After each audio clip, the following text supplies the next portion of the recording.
And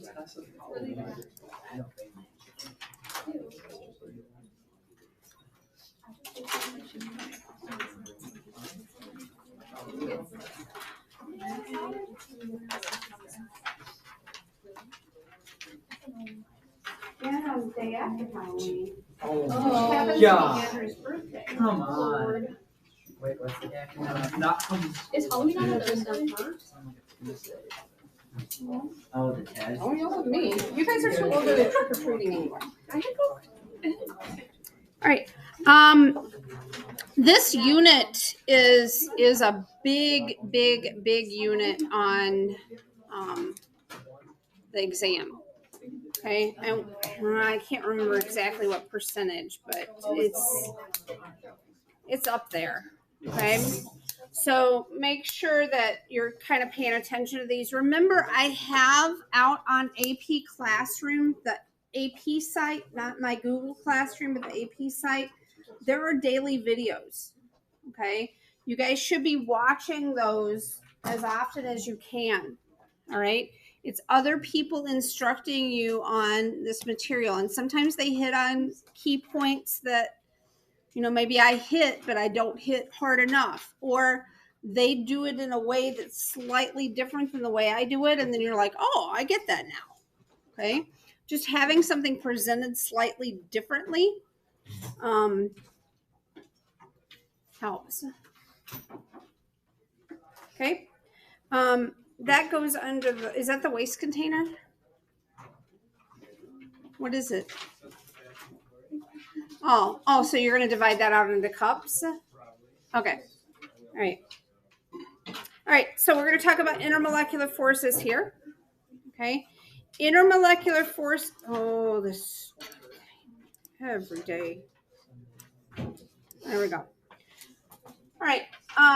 We talked about these in honors chem a lot. If you took regular chem, we touched on them, but in honors chem, we spend a significant amount of time because honors chem, the idea is that you're going to be taking AP, and this is a big item in AP. So if you're not understanding this, if you're having trouble with it, if you're not understanding what I'm talking about, stop me, back me up, slow me down, okay? Because you know I get going pretty rapid, and then you're like, ah, so slow me down, okay?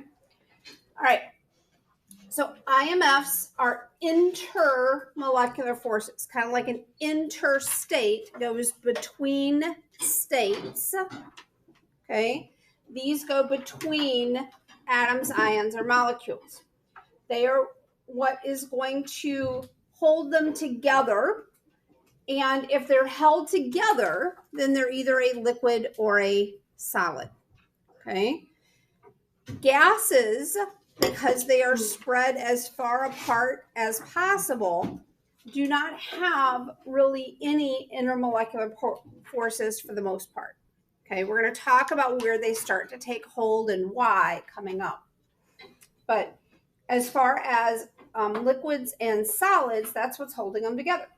Okay, these intermolecular forces are going to explain why something like CO2 is a gas, water is a liquid at room temperature, and SiO2, which is silicon dioxide, is a solid.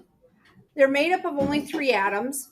The atoms that they're made up with, their molecular weight, actually, the water has the less molecular weight of any of them. So you would expect it to be a gas if you're just going off of molecular weight.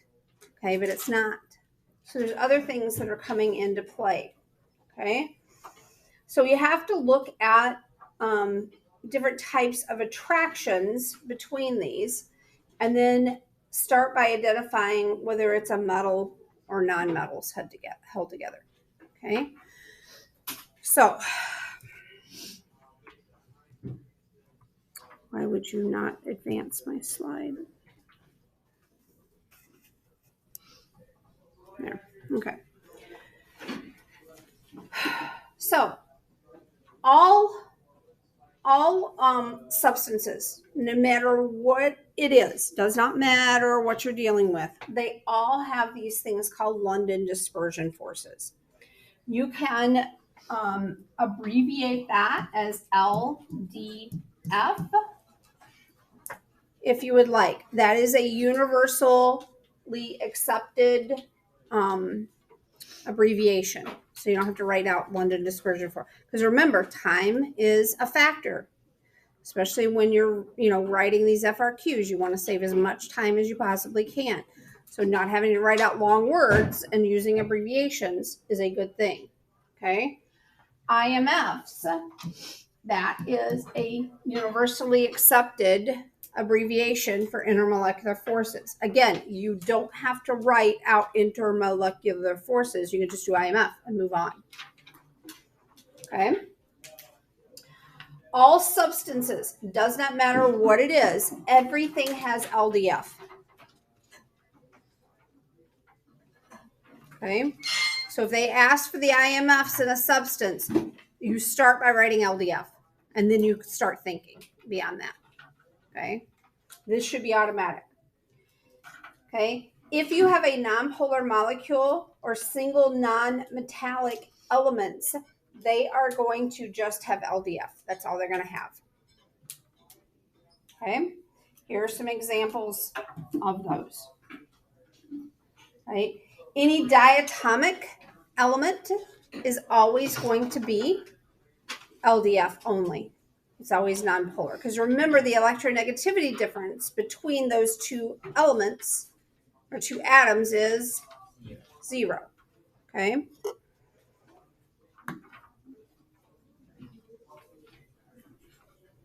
Any polar molecule then, so asymmetrical molecules with only non-metals, they are always going to have dipole-dipole.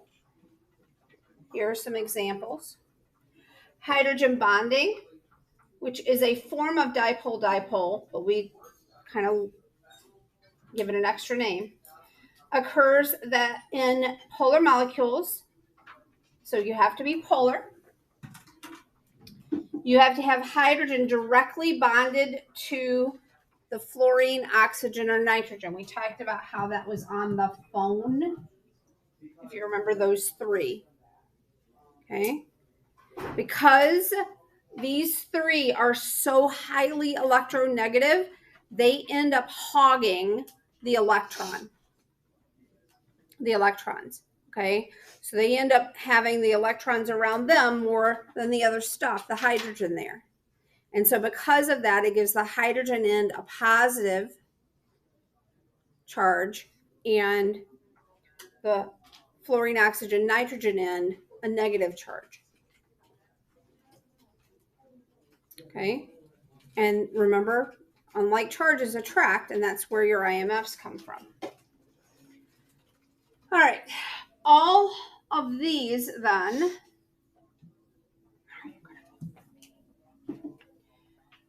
ionic, then these are between these ions, and they are all going to be, these are all solid at room temp.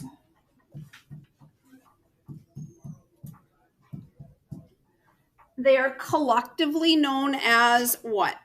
It's another term for them. Would you like to buy a vowel?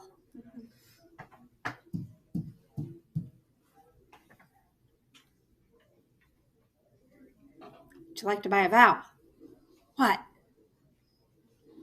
What vowel? You've got 5 to choose from. A. Good. Okay. Yes, they're collectively known as salts. Okay, so not just NaCl, which is called table salt, but any salt that's out there, that anything that's ionically bonded, it's known as a salt. So they're putting out potassium chlorate for a lab right now. That is salt. Okay. Anything that's ionically bonded is going to be salt in chemistry land. Don't eat them. All right, metallic, metal only most of these are a solid at room temperature. Okay, mercury is one example that isn't. And back in the day, we actually had samples of mercury in the school. You know, we'd pull them out as cool chem teachers, you know, and let you kind of roll. Or my chem teacher did, you know, you kind of roll it around in your hand. It was kind of fun. Yeah, we don't have that anymore. So, sorry. You guys also don't get to ride around in the back of pickup trucks and, you know, go around without seat belts and all kinds of stuff that we used to do when we were kids. But, yeah, it is what it is. A few concussions. All right, anyway, those are metallic. And then covalent network solid are the strongest. Okay. I would, if I were you, commit these things to memory. I would know that these things are a solid at room temperature and that they're covalent network solids. They are the hardest substances known to man that are man or natural. Okay, so your diamond, for example, that is the hardest natural substance. They've made something harder now that's man-made. The diamond before that was the hardest. Okay, graphite, which is your pencil lead. Okay, and we're going to talk about the difference between these. And then C60 is something called buckyballs, Buckminster Fullerene, something like that. Something fancy. They did a whole bunch of stuff up in UW-Madison with that thing. Okay. If you go up there, they like have a special corner of the chemistry floor or whatever building dedicated to that guy. And then silicon dioxide and silicon carbide. Okay. So I would memorize those. I would know that those are network solids and that they are the hardest things out there. All right. London dispersion forces, like I said, they are going to be in everything. They ask IMFs, you write LDF, and then you think. Okay. The idea behind these is that they are going to create what's called a temporary dipole. Okay. You have electrons that are shipped. First of all, do we know what a dipole is? No. Okay. So let's back up the train there. When you have something, okay, what's a pole? You've got, here's the Earth. What's a pole? Okay. What do we call them? North and south, right? So on Earth, we have a north and a south pole. In chemistry, we don't have a north and south pole. We have a positive and negative, okay? So we've got a positive end and a negative end. How many ends do we have? 2. What's the prefix for 2 in chemistry world? Di. So di, pole. So di is 2 poles. Okay, so you know what a dipole is now? Okay, so we have a substance that has a positive and negative end. Now, for certain things, that is a temporary, and that's all that exists. So, for example, carbon dioxide, okay, this is a nonpolar molecule. Can you visualize that that's nonpolar from last chapter? Okay.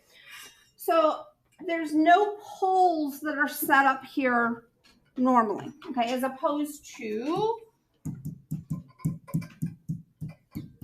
that guy. Okay. Here. So wait, how do we know it's nonpolar? So first, there's no lone pairs on this central atom, okay, and then the charges are equal. There is symmetrical, so you've got oxygen here and you've got oxygen here, so that's going to make it nonpolar. Okay, so over here though, this has lone pairs of electrons. This end is going to be negative all the time. This end is going to be positive all the time. Okay, here we don't have that. Okay, So the only thing that exists with this is this London dispersion forces. These electrons are in motion, right? They're always in motion. They're always moving. And so you get kind of a bunch of them on one side or the other because, it just happens. They just shift. And when that happens, if they're more over here, then you're going to have a temporary negative on this side and temporary positive here. But it's not going to last long. It's there and it's gone. Okay? So those are London dispersion forces. They're just here and they're gone. And they're very temporary. And that is why we end up with stuff like this being a gas at room temperature. Because there's not much attraction to the next carbon dioxide that comes along. There's not much attraction there. Because all it is it's here and it's gone. It's just a flash in the pan. Good? But we can also have induced dipoles. So, if something's induced, what does that mean? Have you heard of somebody who's pregnant and they've been induced? What have they been induced into? Labor, okay?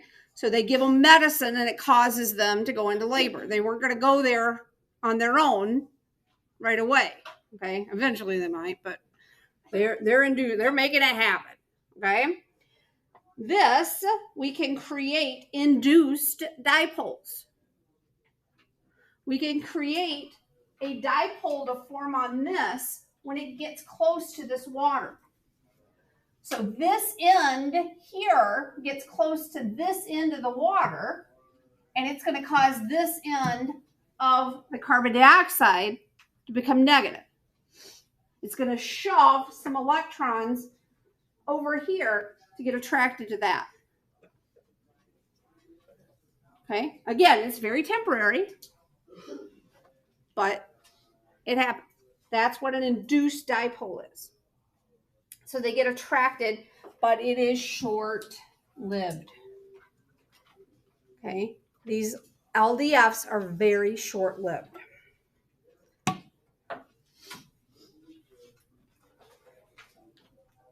Okay. Questions on LDFs before I move? I think the next one is just pictures of that. We've got the attraction. They're getting moved around. Okay. And again, we can induce this if it comes close to something. Okay. The ability to form these induced dipoles is known as polarizability. This is another word that they get so excited about. They love when you use the word polarizability. They do. Yeah. We had some, back in Unit 1, we had some exciting words there that they really, really liked. Remember? Okay. This is another word that they really enjoy. Okay. So London dispersion forces are stronger when an atom has more electrons. Okay. It's known, so if you look at the halogens, for example, okay, remember we have our fluorine, our chlorine, our iodine, and no, I lied. My bromine and my iodine.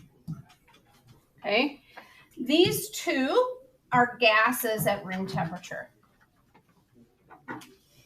This is one of the liquids at room temperature. We have two on the periodic table, bromine and mercury. And then this is actually a solid at room temperature. Okay. The reason why these are, now remember, these are all nonpolar molecules. These are all your Brinkelhoffs, or not all of them, but 4 of your Brinkelhoffs. Okay. So as we move down there, it doesn't have to do with them being polar or anything. They're all the same structure, right? You have halogen. I'm going to just do halogen, halogen. You got a bond here. I guess I shouldn't use H because that's hydrogen. So I'm just going to use an X, okay? This is your halogen. Pick either one of any of these, put their abbreviations in, and it's the same structure all the way down. Yes? Nonpolar, because there's no electronegativity difference between them. Okay? The way I kind of visualize this polarizability is if you were to carry a glass across the floor that was full, pretty full with water, okay?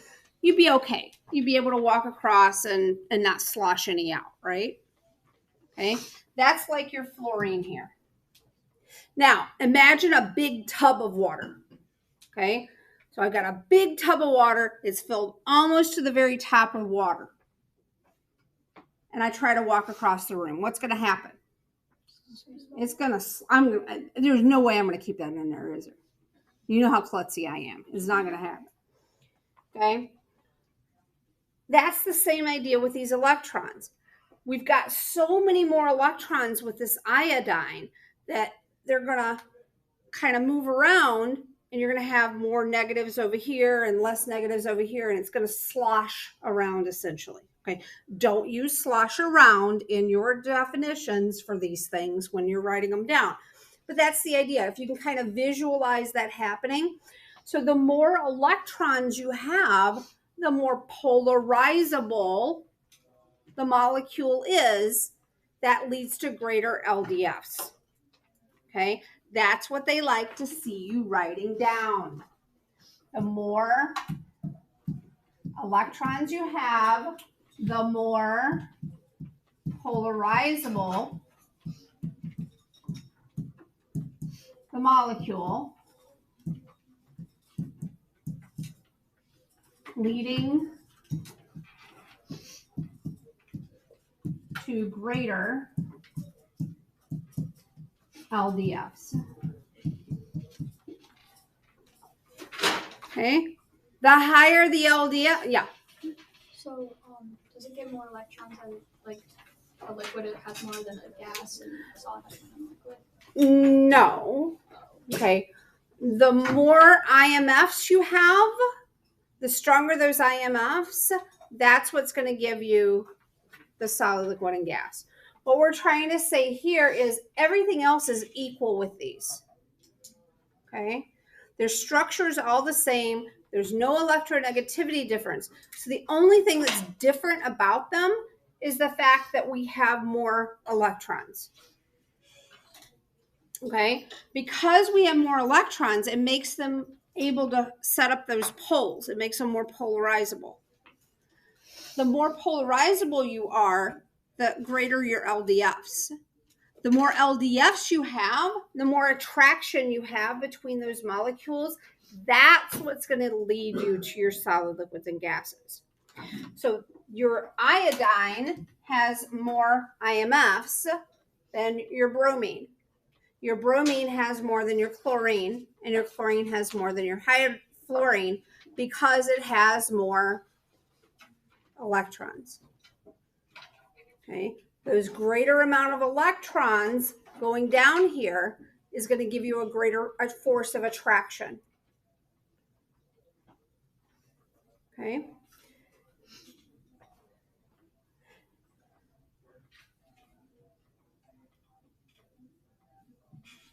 Shape of the molecule also can change this. So when you have a molecule that's longer and skinnier, it's drawn out like this, you're going to have more LDFs than something that's more round.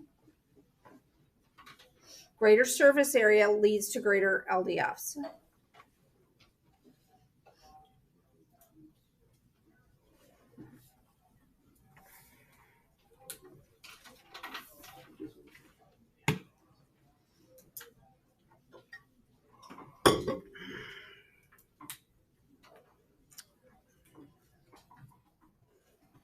So LDFs exist between all atoms and molecules. Does not matter what you're dealing with, everything has it. London dispersion forces increase with surface area and with the polarizability of the atom or molecule. Polarizability comes down to number of electrons. The more electrons you have, the more polarizable it's going to be, the stronger the LDFs. Okay? Larger molecules with larger surface areas have more electrons, which give you greater polarizability.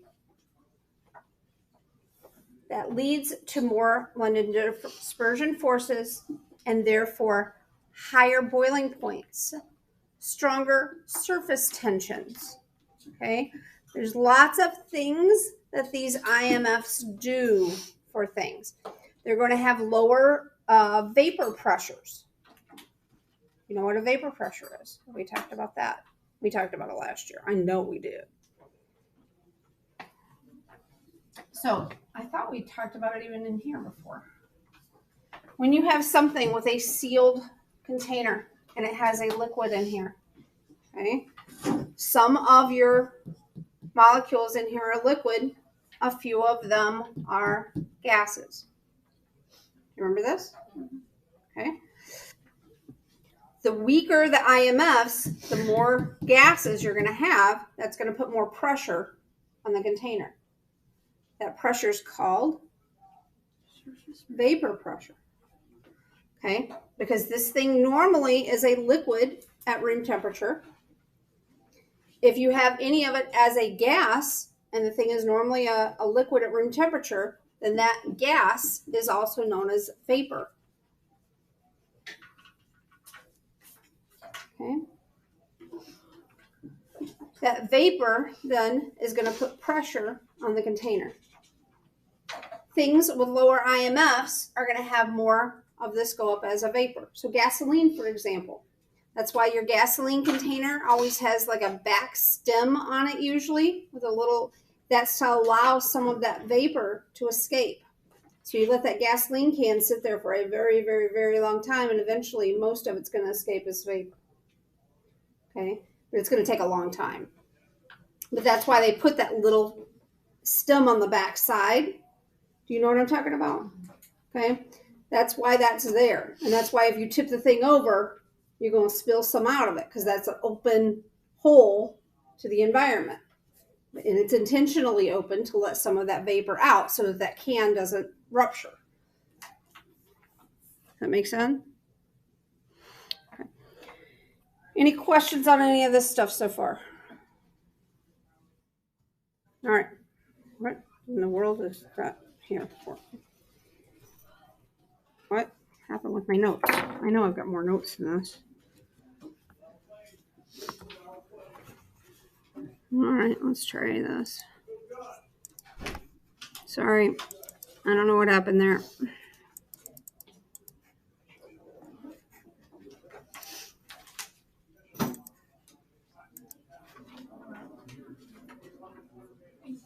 We went through that. We talked about that. Am I keeping up with your notes right? Yeah. Are we moving on to dipole next? Does this look right? All right. I don't know what happened there. Apparently the file that I downloaded was not complete. All right, dipole then, you're going to have interactions between molecules that have permanent dipoles. So here we have molecules. There's always a positive end. There is always a negative end. Okay, remember those two ends are called poles, and we have two of them.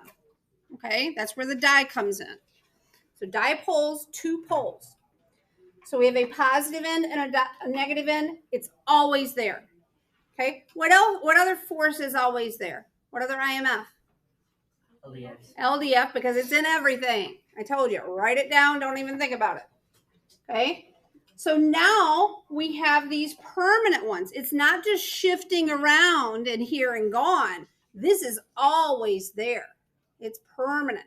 It's like your retainer that they put in your mouth. Like it's always going to be there, right? Okay. So it's a permanent thing. You have a negative end and you have a positive end of a different molecule.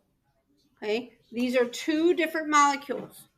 They're getting attracted by that positive and negative. And it's always there. So not only does this have LDF where they're shifting around, but now we've got these permanent things too. Okay. So we got two things bringing them together.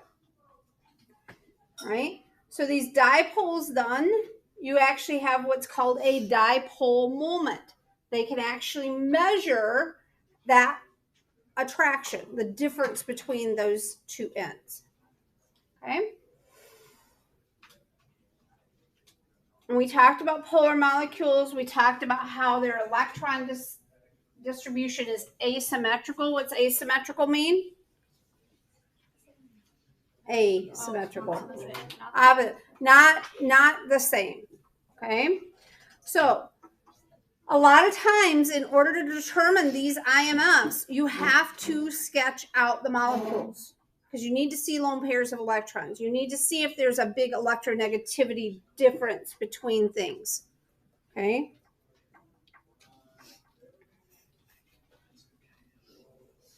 All right, dipole-dipole interactions are stronger when the substance involved is more polar, meaning that their electrons are more unequally distributed.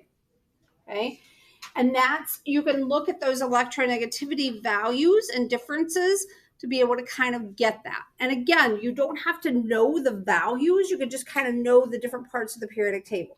Okay, so you've got carbon here and fluorine. Big difference in electronegativity between those two. Okay.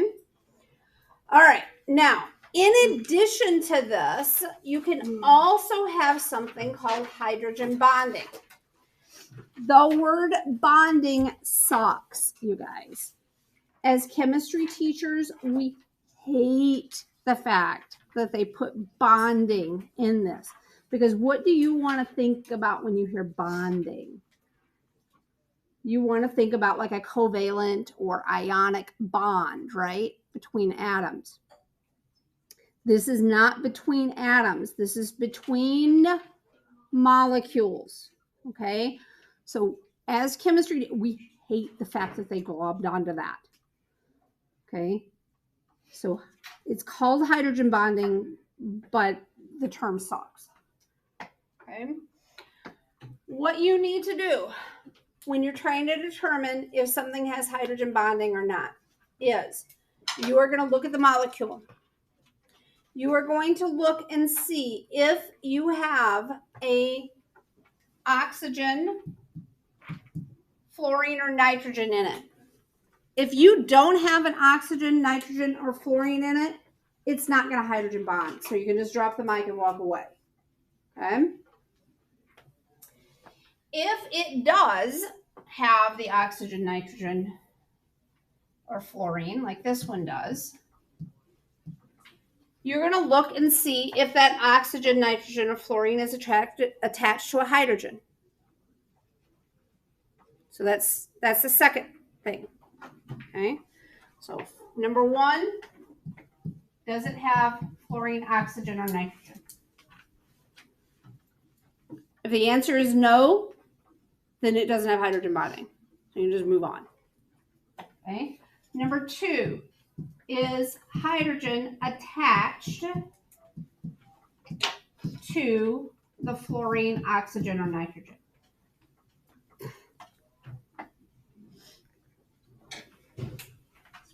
If it's not, drop the mic and walk away because it's not going to have hydrogen bond.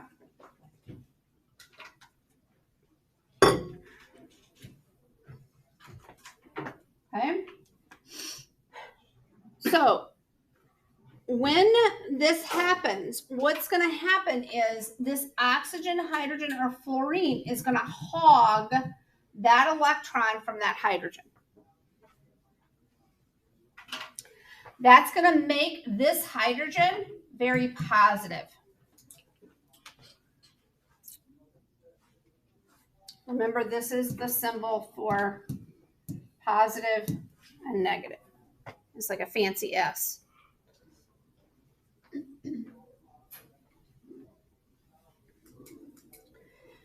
When you have this, then it's going to get attracted to another molecule. Okay? And that's where your hydrogen bond is going to set up. It's a super strong attraction between the two molecules. Okay? This hydrogen bond in between here is still going to be so much weaker than these bonds, the covalent bonds. Okay? That's why they tend to draw these with dashed lines and these with solid lines. This is like a piece of paper. This is like a piece of paper with perforations in it. It's easier to tear the paper with the perforations, right? This bond is not as strong because it's not a bond, it's an IMF. That's why we hate the term, okay? This is a bond, this is an IMF. It's called hydrogen bonding, just to make it really confusing.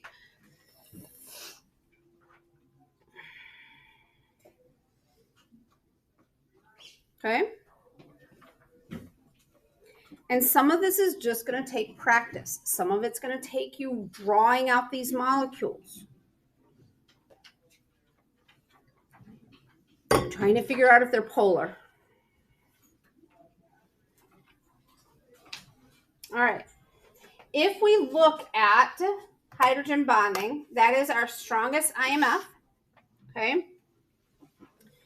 And if you end up having a greater difference in electronegativities, that's going to give you a stronger hydrogen bond, IMF. So hydrogen is 2.1. Fluorine is 4.0. So that ends up being a 1.9 difference here. This is 3.5. So that's a 0.5 difference here. And nitrogen is 3. Oh, it's a 1.5, sorry. Nitrogen is 3. So that ends up being a 0.9 difference in electronegativity. Again, you don't have to have these values memorized. All I have memorized is fluorine and hydrogen. And the rest of them I just subtract to go across. Okay? So I know nitrogen's 4 and hydrogen's 2.1. Those two I have memorized. The rest of them I don't. Yeah. Why is there 3.5 on there? Here? Yeah. Because that's what oxygen is for its electronegativity. So we're looking, oh, wait a minute. It should be hydrogen now. It should be hydrogen up here. Oh, okay. Liffy is naughty. Oh, I hate this thing. It used to be so easy, you guys. And then they got new boards. And now look, it sucks. Okay. What did I do? I hear you whispering about me. 3.5 minus 2.1 because we're doing the oxygen. 3.5 minus 2.1. So that would be a 4 and a 1.4. Better? Yeah. Okay. Yep.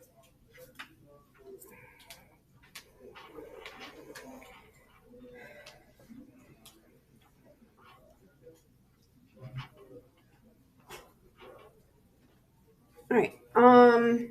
So these are the different, just kind of a flow chart of the different types.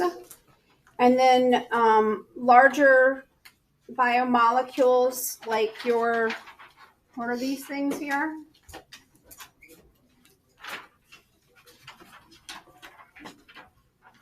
Oh, this is the DNA. Yep, these are amino acids. So guanine, cytosine, right? The nucleic acids, I'm sorry, not amino acids, nucleic acids. So guanine, cytosine, that's an example of hydrogen bonding. That's what holds your DNA together, is hydrogen bonding. And your guanine and cytosine, there are 3 hydrogen bonds that hold them together. Your adenine and thymine, you've got 3 hydrogen bonds that hold them together. Okay? When you get to your RNA, okay, RNA one to the next, you can end up with guanine and uracil when they are going through and doing their replication. It's been a long time, you guys. Sorry. But that's hydrogen bonding that's going to be holding your DNA structures together. Because remember, DNA is a double helix. The 2 sides of that helix are held together in the middle with these hydrogen bonds. And if you go on to take AP Bio, they'll talk about it a lot more in there. Okay? So that is your structure there. Ionic bonding, then ionic comes down to these electrostatic forces. They're not IMFs, but we just kind of mention them here because these are so much stronger. The ionic, metallic, and covalent network solids are so much stronger. They are going to all be solids at room temperature. I think that's, yeah, takes us to our IDOs. All right, so IDOs, CH, so again, you have to draw these out, okay? But if you visualize, what?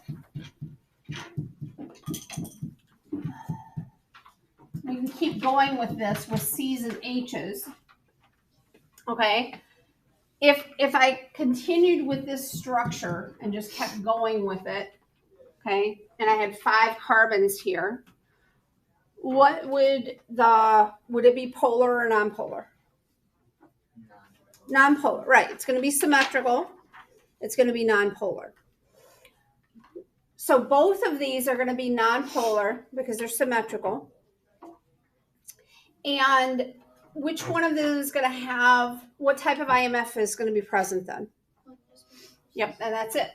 There's no polarity, so that's all that there is. Which one's going to have a higher vapor pressure? CA18. Nope. H18. Right. Because this, more of this is going to go up as a vapor. This has less LDFs than this guy does. There's more electrons here than there are here. That's going to make this one here more polarizable. More polarizable means that it's going to have more LDFs, making it stay more as a liquid and less will go up as a vapor. More vapor pressure. Okay? Tonight you're going to watch the We Do video and do it, and then you have 3-1 for homework.